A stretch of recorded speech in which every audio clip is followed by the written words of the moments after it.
to welcome this next guest. He supports Khan absolutely fantastically. Andy Burnham is the Mayor of Greater Manchester, serving our region with distinction since 2017, following an impressive 16 years as MP for Lee. Andy has been instrumental in addressing key issues both locally and nationally. Under his leadership, Black History Month is now proudly celebrated as a civic event, and we're honored to have him here today to reflect on its significance and lasting impact on our communities. Make some noise, the legend that is Andy Burnham.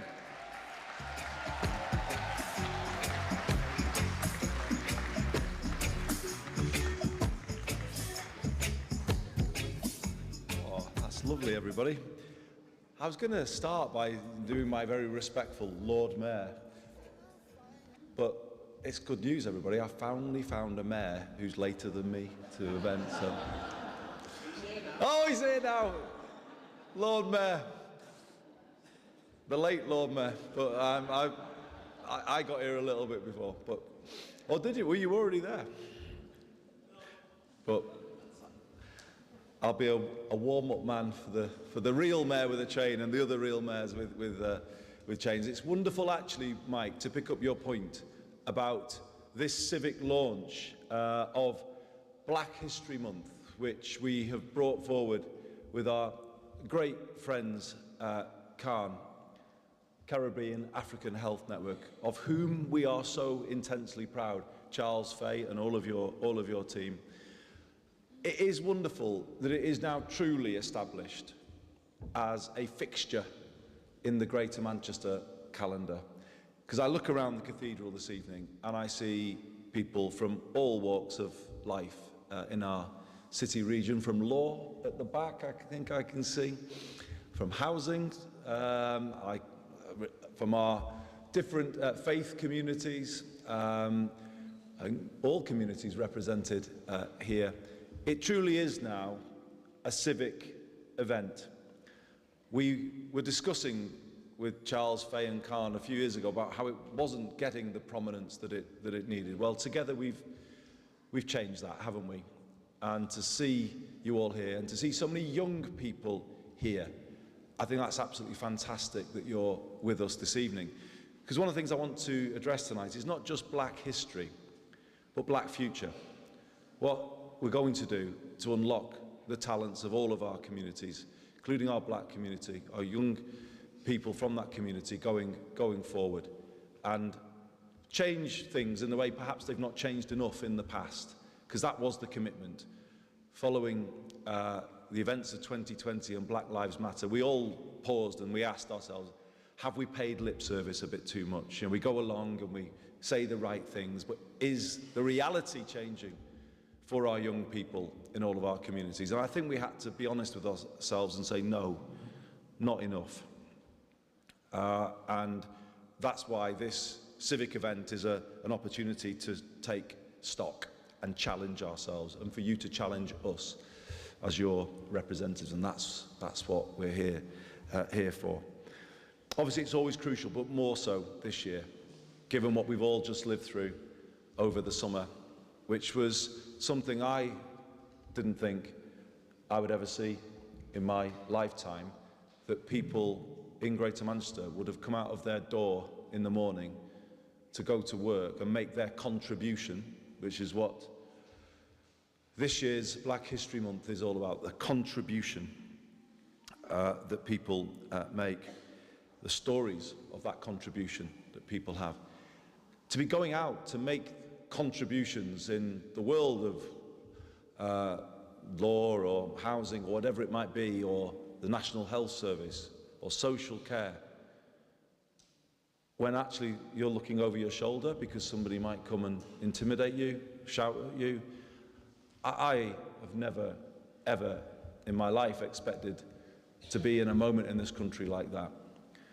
And as ever, what I'm proud of is the way this place was not having that at all.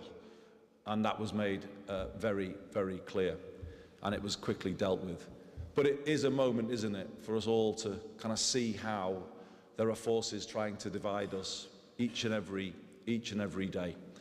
And that is why we stand as one Greater Manchester together against that. And that is what I see represented in front of me this evening.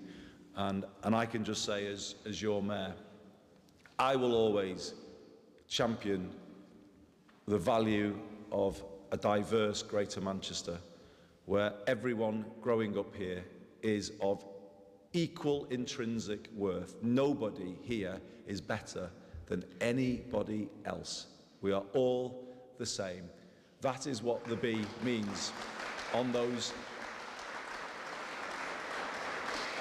That is what the B means on those buses and on those bins and on those arms. As my mum didn't ever think I'd have a tattoo, but there is one lurking under this jacket somewhere. But I did it because I believe in that symbol. The city's symbol is now Greater Manchester's symbol because it stands for a city region where we all work for each other every single day. No one better than anyone else, including the mayor, where everyone should be enabled to be everything that they can be. And we recognise the contribution of everybody wherever they work. And I want us to get better at contribution and telling the story of that. I want to make a really clear commitment tonight, and I hope I'm not doing the job of the Lord Mayor when I say this and veering into the territory of Manchester City Council, because I know they don't like it. I wouldn't like it when this mayor does that. But I hope I can work with the Lord Mayor and make this commitment. We are going to get that statue of Len Johnson in this city, aren't we? We're all committed to that, aren't we? Yeah? Lots of nods there from I know everyone is committed, and we're all absolutely as one on this. You know, you think of people in this city's history, people who were true pioneers. Well, Len was definitely that, and the grassroots campaign that has been kind of raising the funds to build that statue, that will be done, and I salute Lamine and all the others who are working to that end. I want to say something about Windrush too, because we gather, don't we, and we did just a couple of months ago in Alexandra Park to commemorate Windrush Day, as we've done for a number of years now. And you'll know that I'm fresh back from Labour Party conference. I say fresh, that probably is a little bit of an overstatement, let me put it that way, and so I'm on the water tonight. But I'm fresh in terms of my kind of political spirit, because we got a commitment at the Labour Party conference yesterday to a Hillsborough law. And you might think, well, what's the relevance of that to what we're here to talk about tonight? The Hillsborough law is all about correcting injustice. Not so much now for the Hillsborough families, because we've reached the end of the road, but it's about how that fight that the City of Liverpool, supported by people here, was won, and now will change the country in terms of how we approach injustice. And to me, on this civic launch of Black History Month, I don't feel I cannot address the question of Windrush, because I don't think that injustice has in any way been fully rectified yet. And we must commit this evening, everybody, to rectify that injustice, not just in terms of the compensation that, people shouldn't have to drag out of the Home Office. I mean, that's a disgrace and an injustice in and of itself. But more the full story told of what the Home Office did, how it treated people who had been making a massive contribution to rebuild this country following the war. And it's why in Liverpool this week, talking to colleagues there, I would like to see if we could bring a northwest call, as we did over Hillsborough, and we've done over other things. I believe we need an inquiry into Windrush, a public inquiry, to establish fully what was done, to make sure that the duty of candour, the requirement to tell the truth at the first time of asking on public servants, applies to the Home Office. And those people who have worked within there and saw that injustice are able to come forward and tell the truth about what happened, if you never hear the truth about something that was done, you can never be sure that it won't be repeated. And that is why I think we need to make that commitment, and I'm proud to do that this evening, and I think we should work together to that end over the next year to report back to you at the next civic launch of Black History Month 2025. Let's come back to you next year and tell you what we have done. An inquiry, a public inquiry into Windrush. That's what I believe we need. If we then look to the future, as I want to do this evening, inspired by the contribution of those who've gone before, inspired by the now, as Eamon was just saying, the history that's being written now, the fact that we've just had our second black foreign secretary, which at times when you feel we're not moving forward, then you think about that and you think, well, actually, you know what, we are. And that should inspire us going forward. You know, always taking inspiration from what is being done in the here and now. I don't want to let this moment pass. I just want to note another contribution from not a boxer this time, but actually a karate, fearsome karate champion, Mr. Jeff Thompson, who's sitting on the front row in this auspicious cathedral this evening. For those who don't know, I think he's moved to the second city, I think. Am I right? He's working in London now, but he gave so much passionate commitment to the youth of this city through Youth Charter for Sport over many, many years. And I first met Jeff in the late 1990s, and I saw his passion for changing lives through sport. And Jeff, I just wanted to, I can't promise you a statue like Len, but we can certainly recognise your contribution to Greater Manchester this evening, as we should do. But I want to move towards the future now. And one thing I would like to do in terms of the opportunity in front of us is make sure that Black history is fully in the school secondary curriculum in this country. Fully. Because it's great, isn't it, to have an event like this where we do remember, we praise what Jeff did here, but we think about what Len Johnson did. Eamon mentioned the Nobel Prize winner from this city. We think of all of those people, Arimba, and all of the things that she did to change lives in this city. The sadness is, though, sometimes that those stories are getting told not as a matter of course to everybody, but because we have to fight to have them told. And this is what we've got to change. And I believe Greater Manchester needs to make a commitment to send in a city region, a whole city region submission to that curriculum review. We've got a museum in this city called the People's History Museum. Many of you will know it, and it's a wonderful museum. I think it's one of the jewels in our crown, because we have always had that commitment to telling the people's history. You know, I always take inspiration from those cotton workers who wouldn't handle slave-picked cotton. The fact that we held the Pan-African Congress in 1948, I think I'm right in saying, which shaped the post-war world, particularly in Africa. You know, all of that is amazing history, but no one knows about it. People go through school and they've no clue that any of that happened. They don't know that those cotton workers took that stand all of those years ago. And actually, if some of the angry people on social media realised that that's what their forebears did, perhaps they'd be a little bit less angry when it comes to shouting about these things. Perhaps they would be humbled enough, as we all are, by what those people did. People who had nothing, but they took that stand. So here's a thing I'm going to throw out tonight as mayor, and I get to do this as mayor, everybody. I get to give you jobs, so you know, you've just got to accept it. But I would like to work with Dean Govender Rogers here at the Cathedral, with representatives of all of our communities, to put a submission about, in the new curriculum, that curriculum teaching the people's history going forward, teaching black history, teaching the story of what happened when people arrived from India, from Pakistan, from Bangladesh, and what they did to build Greater Manchester.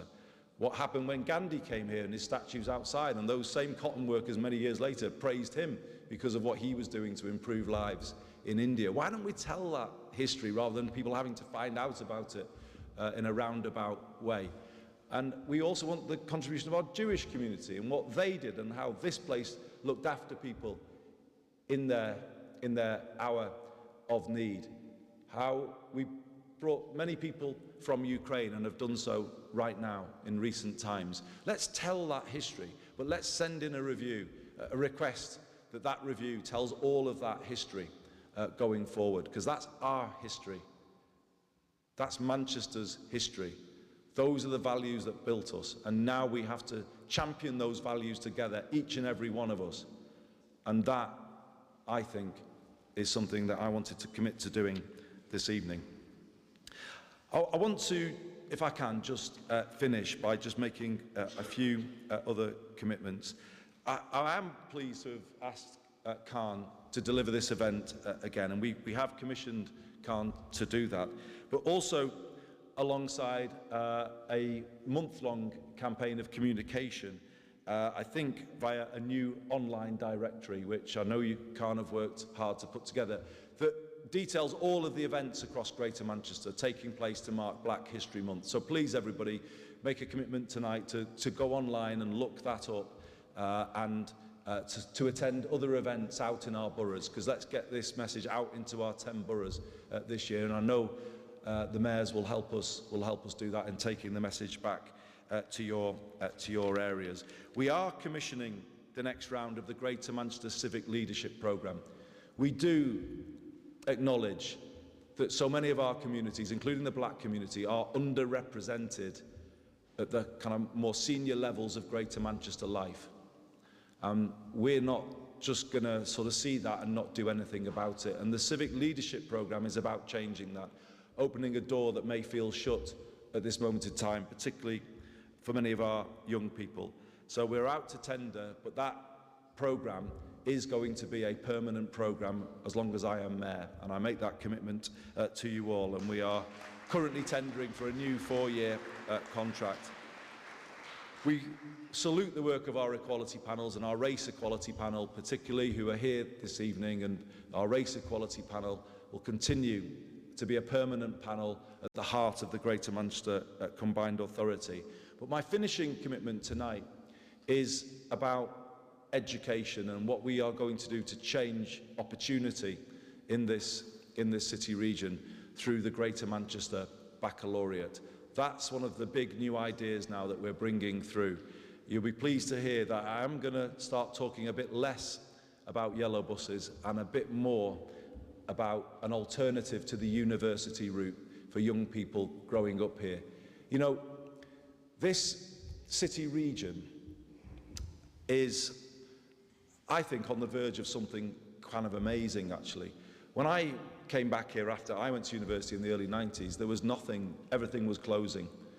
Jobs were going, and like many people in that area, to get on, I had to go south.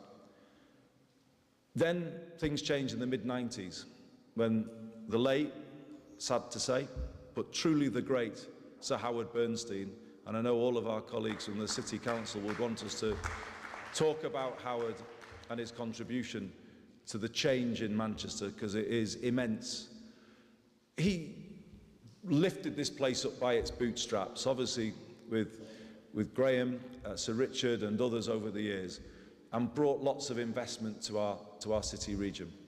And it's a different place today, isn't it? But I think largely we were bringing people who worked in other places to come and work here.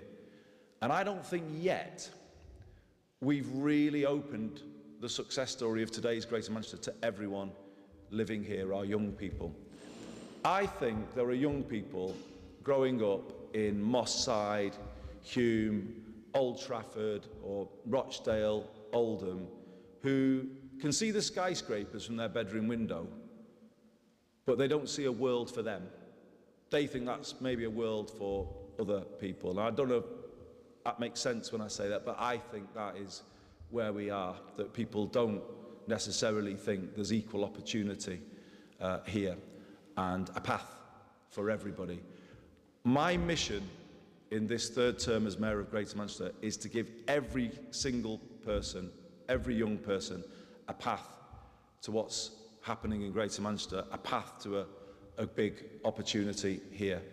And I think we've got to work hardest to support people in our communities where perhaps aspirations about that are their lowest. And the Greater Manchester Baccalaureate is our answer to changing that. And we will change that, because this place will only be everything that it can be where every young person grows up here with hope for their future and with a sense that they can go all the way here, all the way to the top, work in these amazing buildings that we have around our city region. And I think we owe that to those who've taken a stand here for social progress over the years. That's what they were working towards.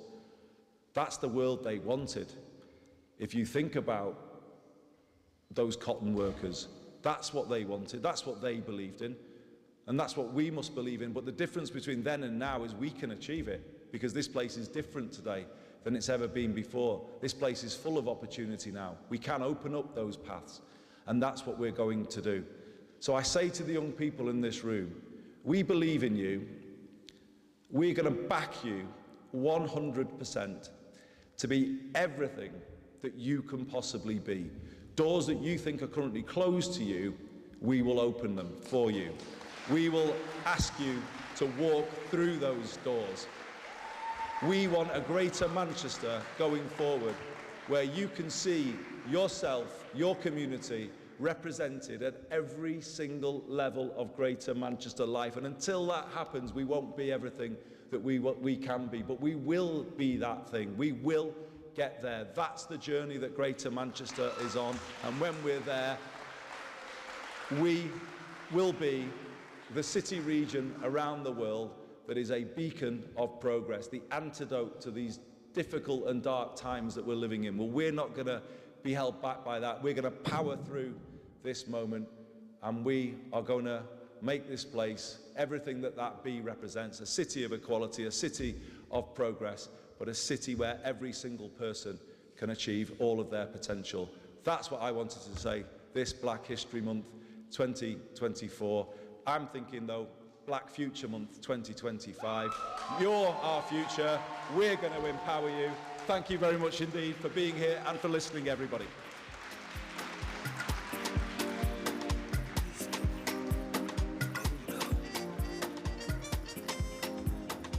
Follow that.